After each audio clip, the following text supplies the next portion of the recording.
ಮುಂಚೆ ಹಾಕಿರ್ತಕ್ಕಂಥ ಎಲ್ಲ ವಿಡಿಯೋಗಳ ಲಿಂಕನ್ನು ಈ ವಿಡಿಯೋದ ಡಿಸ್ಕ್ರಿಪ್ಷನ್ ಬಾಕ್ಸ್ನಲ್ಲಿ ಪಾಠಗಳದ್ದು ಹಾಕಿದ್ದೀನಿ, ಪ್ರಾಕ್ಟೀಸ್ ಪೇಪರ್ದು ಹಾಕಿದ್ದೀನಿ. ನೋಡಿ, ವಿಡಿಯೋ ಇಷ್ಟ ಆದರೆ ಒಂದು ಲೈಕ್ ಮಾಡಿ, ನಿಮ್ಮ ಫ್ರೆಂಡ್ ಸರ್ಕಲ್ಗೆ ಶೇರ್ ಮಾಡಿ, ನಮ್ಮ ಟೆಲಿಗ್ರಾಮ್ ಗ್ರೂಪ್ಗೂ ಕೂಡ ಬಂದು ಜಾಯ್ನ್ ಆಗಿ. ಅದರ ಲಿಂಕನ್ನು ಈ ವಿಡಿಯೋದ ಡಿಸ್ಕ್ರಿಪ್ಷನ್ ಬಾಕ್ಸ್ನಲ್ಲಿ ಹಾಕಿದ್ದೀನಿ. ಪ್ರಶ್ನೆ 1, ಯುರೋಪಿನ ವ್ಯಾಪಾರದ ಹೆಬ್ಬಾಗಿಲು ಅಂತ ಯಾವುದನ್ನು ಕರಿತೀವಿ? ಸರಿ ಉತ್ತರ ಇತ್ತು ಕಾನ್ಸ್ಟಾಂಟಿನೋಪಲ್ ನಗರ ಯುರೋಪಿನ ವ್ಯಾಪಾರದ ಹೆಬ್ಬಾಗಿಲು.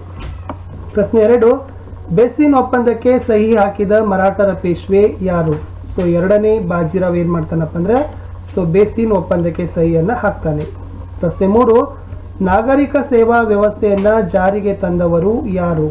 ನಾಗರಿಕ ಸೇವಾ ವ್ಯವಸ್ಥೆಯನ್ನು ಜಾರಿಗೆ ತಂದವ ಲಾರ್ಡ್ ಕಾರ್ನ್ ವಾಲಿಸ್. ಸರಿ ಉತ್ತರ. ಪ್ರಶ್ನೆ 4, ಎರಡನೇ ಆಂಗ್ಲೋ ಮೈಸೂರು ಯುದ್ಧವು ಈ ಒಪ್ಪಂದದೊಂದಿಗೆ ಕೊನೆಗೊಂಡಿತು? ಯಾವ ಒಪ್ಪಂದದೊಂದಿಗೆ ಎರಡನೇ ಆಂಗ್ಲೋ ಮೈಸೂರು ಯುದ್ಧ ಕೊನೆಗೊಂಡಿತು? ಅದು ಉತ್ತರ ಇದೆ ವಿದ್ಯಾರ್ಥಿಗಳೇ, ಮಂಗಳೂರು ಒಪ್ಪಂದ ಸರಿಯಾದ ಉತ್ತರ ಇತ್ತು. ಪ್ರಶ್ನೆ 5, ಸತ್ಯಾರ್ಥ ಪ್ರಕಾಶ ಕೃತಿಯನ್ನು ಯಾರು ಬರೆದಿದ್ದಾರೆ? ಸತ್ಯಾರ್ಥ ಪ್ರಕಾಶ ಕೃತಿಯನ್ನು ಬರೆದವರು ದಯಾನಂದ ಸರಸ್ವತಿ. ಪ್ರಶ್ನೆ 6, 1857ರ ದಂಗೆಯ ಸಮಯದಲ್ಲಿ ಬ್ರಿಟಿಷ್ ಅಧಿಕಾರಿಯನ್ನ ಕೊಂದವರು ಯಾರು? 1857ರ ದಂಗೆಯ ಸಮಯದಲ್ಲಿ ಬ್ರಿಟಿಷ್ ಅಧಿಕಾರಿಯನ್ನು ಕೊಂದವನು ಮಂಗಲ್ ಪಾಂಡೆ. ಪ್ರಶ್ನೆ 7, ಸ್ವರಾಜ್ಯ ನನ್ನ ಜನ್ಮಸಿದ್ಧ ಹಕ್ಕು ಎಂದು ಘೋಷಿಸಿದವರು ಯಾರು? ಸರಿ ಉತ್ತರ ಬಾಲ್ ಗಂಗಾಧರ್ ತಿಲಕರು ಸ್ವರಾಜ್ಯವೇ ನನ್ನ ಜನ್ಮಸಿದ್ಧ ಹಕ್ಕು, ಅದನ್ನು ಪಡೆದೇ ತೀರ್ತೀನಿ ಅಂತ ಘೋಷಿಸ್ತಾರೆ. ಬಂಗಾಳದ ವಿಭಜನೆಯನ್ನ ರೂಪಿಸಿದ ವೈಸ್ರಾಯ್ ಯಾರಂತ ಇದೆ? ಲಾರ್ಡ್ ಕರ್ಜನ್ ಏನ್ ಮಾಡ್ತಾನಪ್ಪ ಅಂದ್ರೆ ಬಂಗಾಳದ ವಿಭಜನೆಯ ಯೋಜನೆಯನ್ನ ರೂಪಿಸ್ತಾನೆ. ಪ್ರಶ್ನೆ 9, ಭಾರತ ಸಂವಿಧಾನದ ಕರಡು ಸಮಿತಿಯ ಅಧ್ಯಕ್ಷರು ಯಾರು ಅಂತ ಕೇಳಿದ್ದಾರೆ. ಸರಿಯಾಗಿರ್ತಕ್ಕಂಥ ಉತ್ತರ ಇದೆ ವಿದ್ಯಾರ್ಥಿಗಳೇ, ಡಾಕ್ಟರ್ BR ಅಂಬೇಡ್ಕರ್ ಸಂವಿಧಾನದ ಕರಡು ಸಮಿತಿಯ ಅಧ್ಯಕ್ಷರು. ಪ್ರಶ್ನೆ 10, ಭಾರತದ ಉಕ್ಕಿನ ಮನುಷ್ಯ ಎಂದು ಖ್ಯಾತರಾಗಿದ್ದವರು ಯಾರು? ಸರಿ ಉತ್ತರ ಸರ್ದಾರ್ ವಲ್ಲಭಭಾಯಿ ಪಟೇಲ್ರನ್ನ ಭಾರತದ ಉಕ್ಕಿನ ಮನುಷ್ಯ ಅಂತ ಕರಿತೀವಿ. ಪ್ರಶ್ನೆ 11, ಭಾರತೀಯ ರಾಷ್ಟ್ರೀಯ ಸೇನೆ ಇಂಡಿಯನ್ ನ್ಯಾಷನಲ್ ಆರ್ಮಿ ಅಲ್ಲಿ ಝಾನ್ಸಿ ರೆಜಿಮೆಂಟ್ ವಿಭಾಗದ ನೇತೃತ್ವವನ್ನ ಯಾರು ವಹಿಸಿಕೊಂಡಿರ್ತಾರೆ? ಕ್ಯಾಪ್ಟನ್ ಲಕ್ಷ್ಮೀ ಸೆಹಗಲ್ ಅವರು ಏನು ಮಾಡಿರ್ತಾರಪ್ಪ ಅಂದ್ರೆ ಈ ಝಾನ್ಸಿ ರೆಜಿಮೆಂಟ್ನ INAಯ ನೇತೃತ್ವವನ್ನ ವಹಿಸಿಕೊಂಡಿರ್ತಾರೆ. ಮುಂದಿನ ಪ್ರಶ್ನೆಗೆ ಹೋಗೋಣ. ಪ್ರಶ್ನೆ ಸಂಖ್ಯೆ 12, ಬ್ರಿಟಿಷರು ಭಾರತ ಬಿಟ್ಟು ಹೋಗುವಾಗ ದೇಶದಲ್ಲಿರ್ತಕ್ಕಂಥ ಸಂಸ್ಥಾನಗಳ ಸಂಖ್ಯೆ ಎಷ್ಟಿದ್ದು? ಭಾರತದಲ್ಲಿ 562 ಸಂಸ್ಥಾನಗಳಿದ್ದು ಬ್ರಿಟಿಷರು ಭಾರತ ಬಿಟ್ಟು ಹೋಗುವ ಸಂದರ್ಭದಲ್ಲಿ. ಪ್ರಶ್ನೆ 13, ಸಂಗೊಳ್ಳಿ ರಾಯಣ್ಣನನ್ನ ಗಲ್ಲಿಗೇರಿಸಿದ ಸ್ಥಳ ಯಾವುದು? ನಂದಗಡದಲ್ಲಿ ಏನು ಮಾಡ್ತಾರಪ್ಪ ಅಂದ್ರೆ ಕ್ರಾಂತಿಕಾರಿ ಸಂಗೊಳ್ಳಿ ರಾಯಣ್ಣನನ್ನ ಬ್ರಿಟಿಷರು ಗಲ್ಲಿಗೆ ಏರಿಸಿರ್ತಾರೆ. ಪ್ರಶ್ನೆ 14, ಕರ್ನಾಟಕದಲ್ಲಿ ಭ್ರಷ್ಟಾಚಾರ ನಿಯಂತ್ರಿಸಲು ಸ್ಥಾಪಿಸಲಾದ ಸಂಸ್ಥೆ ಯಾವುದು? ಕರ್ನಾಟಕದಲ್ಲಿ ಭ್ರಷ್ಟಾಚಾರದ ನಿಯಂತ್ರಣಕ್ಕಾಗಿ ಲೋಕಾಯುಕ್ತ ಅಂತಕ್ಕಂಥ ಸಂಸ್ಥೆಯನ್ನು ಸ್ಥಾಪಿಸಿದ್ದಾರೆ. 15, ಭಾರತದ ವಿದೇಶಾಂಗ ನೀತಿಯನ್ನು ರೂಪಿಸಿದವರು ಯಾರು? ಜವಾಹರ್ಲಾಲ್ ನೆಹರು ಅವರೇ ಭಾರತದ ವಿದೇಶಾಂಗ ನೀತಿಯನ್ನು ಏನು ಮಾಡಿದಾರಪ್ಪ ಅಂದರೆ ರೂಪಿಸಿದ್ದಾರೆ, ರಚನೆಯನ್ನು ಮಾಡಿದ್ದಾರೆ. ಪ್ರಶ್ನೆ 16, 1962ರಲ್ಲಿ ಭಾರತದ ಮೇಲೆ ಆಕ್ರಮಣ ಮಾಡಿದ ದೇಶ ಯಾವುದು? ಚೀನಾ ದೇಶ 1962ರಲ್ಲಿ ಭಾರತದ ಮೇಲೆ ಆಕ್ರಮಣ ಮಾಡಿತ್ತು. 17, ಮಾನವ ಹಕ್ಕುಗಳ ದಿನ ಎಂದು ಯಾವಾಗ ಆಚರಿಸ್ತಾರೆ? ಡಿಸೆಂಬರ್ 10ಕ್ಕೆ ಮಾನವ ಹಕ್ಕುಗಳ ದಿನ ಅಂತ ಆಚರಿಸ್ತಾರೆ. 18, ಅಂತಾರಾಷ್ಟ್ರೀಯ ನ್ಯಾಯಾಲಯದ ಕೇಂದ್ರ ಕಚೇರಿ ಎಲ್ಲಿದೆ? ನೆದರ್ಲ್ಯಾಂಡ್ ದೇಶದ ಹೇಗ್ ಅಂತಕ್ಕಂಥ ನಗರದಲ್ಲಿ ಅಂತಾರಾಷ್ಟ್ರೀಯ ನ್ಯಾಯಾಲಯದ ಕೇಂದ್ರ ಕಚೇರಿ ಇದೆ. 19, ಅಸ್ಪೃಶ್ಯತಾ ಅಪರಾಧ ಕಾಯ್ದೆ ಯಾವಾಗ ಜಾರಿಯಾಯಿತು?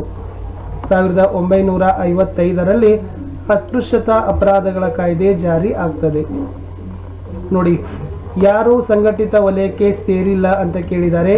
ಕಟ್ಟಡವನ್ನು ಕಟ್ತಕ್ಕಂಥ ಕಾರ್ಮಿಕರು ಏನಾಗ್ತಾರಪ್ಪ ಅಂತಂದ್ರೆ ಇದರಲ್ಲಿ ಸಂಘಟಿತ ವಲಯದಲ್ಲಿ ಬರೋದಿಲ್ಲ. ನರ್ಮದಾ ಬಚಾವೋ ಆಂದೋಲನದ ನೇತೃತ್ವವನ್ನು ವಹಿಸಿದವರು ಯಾರು? ಮೇಧಾ ಪಾಟ್ಕರ್ ಅವರೇ ಈ ನರ್ಮದಾ ಬಚಾವೋ ಆಂದೋಲನದ ನೇತೃತ್ವವನ್ನು ಮುಂದಾಳುತನ ವಹಿಸ್ಕೋತಾರೆ. 22, ಮಕ್ಕಳ ದುಡಿಮೆಯನ್ನ ನಿಷೇಧಿಸಿದ ಸಂವಿಧಾನ ವಿಧಿ ಯಾವುದು?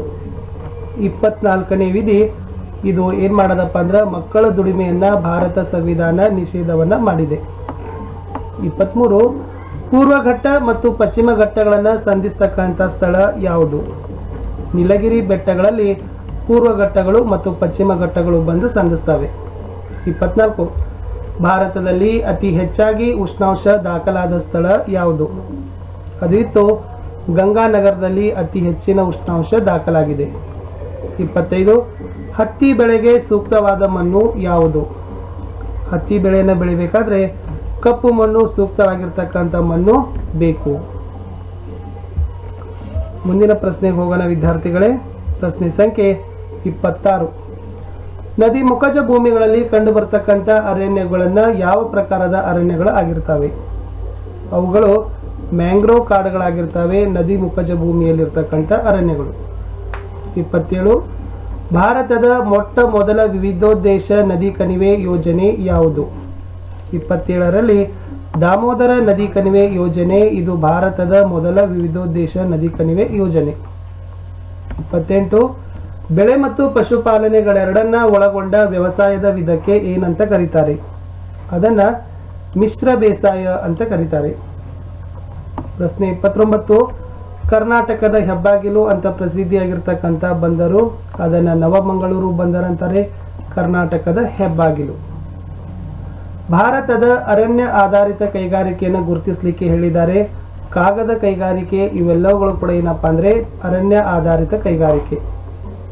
31 ಸಮುದ್ರದ ತೀರದಿದ್ದಕ್ಕೂ ಈ ಅರಣ್ಯ ಬೆಳೆಸುವುದರಿಂದ ಕಡಲ ಕೊರೆತವನ್ನ ತಡೆಗಟ್ಟಬಹುದು. ಯಾವ ಅರಣ್ಯವನ್ನು ಬಳಸಬೇಕು ಸಮುದ್ರದ ತೀರಕ್ಕೆ? ಎಸ್, ಮ್ಯಾಂಗ್ರೋವ್ ಕಾಡುಗಳನ್ನು ಬಳಸಬೇಕು. ಈ ಮ್ಯಾಂಗ್ರೋವ್ ಕಾಡುಗಳನ್ನು ಬಳಸಿದ್ರೆ ನಾವು ಸಮುದ್ರದ ಕಡಲ ಕೊರೆತವನ್ನ ತಡೆಗಟ್ಟಬಹುದು. 32 ಭಾರತದ ಮೊದಲ ರೈಲು ಮಾರ್ಗ ಯಾವ ನಗರಗಳ ನಡುವೆ ನಿರ್ಮಾಣ ಆಯಿತು? ಸೊ 32 ಬಾಂಬೆ ಮತ್ತು ಥಾನೆ ಈ ಎರಡೂ ನಗರಗಳ ಮಧ್ಯೆ ಮೊದಲ ರೈಲು ಮಾರ್ಗ ಏನಾಯ್ತಪ್ಪ ಅಂತಂದ್ರೆ ಭಾರತದಲ್ಲಿ ಚಲಾವಣೆ ಆಯಿತು. 33 ಬೆಂಗಳೂರು ಅಂತಾರಾಷ್ಟ್ರೀಯ ವಿಮಾನ ನಿಲ್ದಾಣಕ್ಕೆ ಇರ್ತಕ್ಕಂಥ ಹೆಸರು ಏನು? ಅದಿತ್ತು ಕೆಂಪೇಗೌಡ ಅಂತಾರಾಷ್ಟ್ರೀಯ ವಿಮಾನ ನಿಲ್ದಾಣ, ಇದು ಬೆಂಗಳೂರು ಅಂತಾರಾಷ್ಟ್ರೀಯ ವಿಮಾನ ನಿಲ್ದಾಣದ ಹೆಸರು. 34 ಒಂದು ವರ್ಷದಲ್ಲಿ ಉತ್ಪಾದಿಸಿದ ಸರಕು ಸೇವೆಗಳ ಮೌಲ್ಯಕ್ಕೆ ಏನಂತ ಕರೀತಾರೆ? ಅದನ್ನ ರಾಷ್ಟ್ರೀಯ ವರಮಾನ ಅಂತ ಕರೀತಾರೆ. ಒಂದು ವರ್ಷದಲ್ಲಿ ಉತ್ಪಾದಿಸಿರ್ತಕ್ಕಂಥ ಸರಕು ಸೇವೆಗಳ ಮೌಲ್ಯಕ್ಕೆ ರಾಷ್ಟ್ರೀಯ ವರಮಾನ ಅಂತ ಕರೀತಾರೆ. 35 ಭಾರತದ ನೈಜ ಅಭಿವೃದ್ಧಿ ಅದು ಗ್ರಾಮಗಳ ಅಭಿವೃದ್ಧಿ ಅಂತ ಹೇಳಿಕೆಯನ್ನು ಕೊಟ್ಟವರು ಯಾರು? ಭಾರತದ ನೈಜ ಅಭಿವೃದ್ಧಿ ಅದು ಗ್ರಾಮಗಳ ಅಭಿವೃದ್ಧಿ ಅಂತ ಹೇಳಿಕೆ ಕೊಟ್ಟವರು ಮಹಾತ್ಮ ಗಾಂಧೀಜಿ ಅವರು. 36ಕ್ಕೆ ಹೋಗೋಣ. ಸಂವಿಧಾನದ 73ನೇ ತಿದ್ದುಪಡಿ ಪ್ರಕಾರ ಎಷ್ಟು ಹಂತದ ಪಂಚಾಯಿತಿಗಳು ಅಸ್ತಿತ್ವದಲ್ಲಿ ಇದ್ದಾವೆ? ಸೊ ಎಷ್ಟು ಹಂತದಲ್ಲಿ ಇದಾವಪ್ಪ ಅಂದ್ರೆ ಅದಿತ್ತು ಸರಿಯಾಗಿರ್ತಕ್ಕಂಥ ಉತ್ತರ 3 ಹಂತದಲ್ಲಿ ನಾವೇನು ಮಾಡ್ತಾರೆ, ನಮ್ಮ ಭಾರತ ದೇಶದಲ್ಲಿ ಸಂವಿಧಾನದ 73ನೇ ತಿದ್ದುಪಡಿ ಪ್ರಕಾರ ಪಂಚಾಯಿತಿಗಳಿದ್ದಾವೆ. ಅದುವೇ ಜಿಲ್ಲಾ ಪಂಚಾಯತ್, ತಾಲೂಕಾ ಪಂಚಾಯತ್, ಗ್ರಾಮ ಪಂಚಾಯತ್. ಪ್ರಶ್ನೆ 37 ವಿದ್ಯಾರ್ಥಿಗಳು ಯಾವ ಖಾತೆಯನ್ನು ತೆರೆದರೆ ಸೂಕ್ತ ಅಂತ ಕೇಳಿದ್ದಾರೆ. ಸೊ ಉಳಿತಾಯ ಖಾತೆ, ಸೇವಿಂಗ್ಸ್ ಅಕೌಂಟನ್ನು ವಿದ್ಯಾರ್ಥಿಗಳು ತೆರೆಯಬಹುದಾಗಿರ್ತಕ್ಕಂಥ ಒಂದು ಬ್ಯಾಂಕ್ ಖಾತೆಯ ವಿಧ. ಪ್ರಶ್ನೆ 38 ಬ್ಯಾಂಕುಗಳ ಬ್ಯಾಂಕ್ ಅಂತ ಯಾವುದನ್ನು ಕರೀತಾರೆ? ಸೊ ಬ್ಯಾಂಕುಗಳ ಬ್ಯಾಂಕನ್ನು ಅದು ಭಾರತೀಯ ರಿಸರ್ವ್ ಬ್ಯಾಂಕನ್ನು ಕರೀತಾರೆ. ಬ್ಯಾಂಕ್ಗಳ ತಾಯಿ ಅಂತಲೂ ಕೂಡ ಕರೀತಾರೆ. 39 ಗ್ರಾಹಕ ಸಂರಕ್ಷಣಾ ಕಾಯ್ದೆ ಯಾವಾಗ ಜಾರಿ ಆಯಿತು? 1986ರಲ್ಲಿ ಗ್ರಾಹಕ ಸಂರಕ್ಷಣಾ ಕಾಯ್ದೆ ಬಂತು. ಯಾರನ್ನ ಮಾರುಕಟ್ಟೆಯ ರಾಜ ಅಂತ ಕರೀತಾರೆ ಅಂತ ಇದೆ. ಸೊ ಏನು ನಾವು ವಸ್ತುಗಳನ್ನ ಕಂಡುಕೊಳ್ಳಕ್ಕೆ ಹೋಗ್ತೀವಲ್ಲ, ನಮ್ಮೆಲ್ಲ ಗ್ರಾಹಕರನ್ನ ಏನಂತಾರಪ್ಪ ಅಂದ್ರೆ ಮಾರುಕಟ್ಟೆಯ ರಾಜ ಅಂತ ಕರೀತಾರೆ. ಸೊ ವಿದ್ಯಾರ್ಥಿಗಳೇ, ಇಲ್ಲಿಯವರೆಗೆ ನಾವು ಚಾಮರಾಜನಗರ ಜಿಲ್ಲೆಯವರು ಬಿಡುಗಡೆ ಮಾಡಿರ್ತಕ್ಕಂಥ ಒಂದು ಸೋಷಿಯಲ್ ಸೈನ್ಸ್ ಸೆಟ್ 2ದಲ್ಲಿ 40 ಪ್ರಶ್ನೆಗಳಿಗೆ ಉತ್ತರಗಳನ್ನು ಕಂಡುಕೊಳ್ಳಲಿಕ್ಕೆ ಪ್ರಯತ್ನವನ್ನು ಮಾಡಿದ್ದೀವಿ. ಹೋಪ್ ಈ ವಿಡಿಯೋ ನಿಮಗೆ ಇಷ್ಟ ಆಗಿದೆ ಅಂತ ಅನ್ಕೋತೀನಿ. ವಿಡಿಯೋ ಇಷ್ಟ ಆದರೆ ದಯಮಾಡಿ ಒಂದು ಲೈಕ್ ಮಾಡಿ, ನಿಮ್ಮ ಗೆಳೆಯರಿಗೆ ಶೇರ್ ಮಾಡಿ.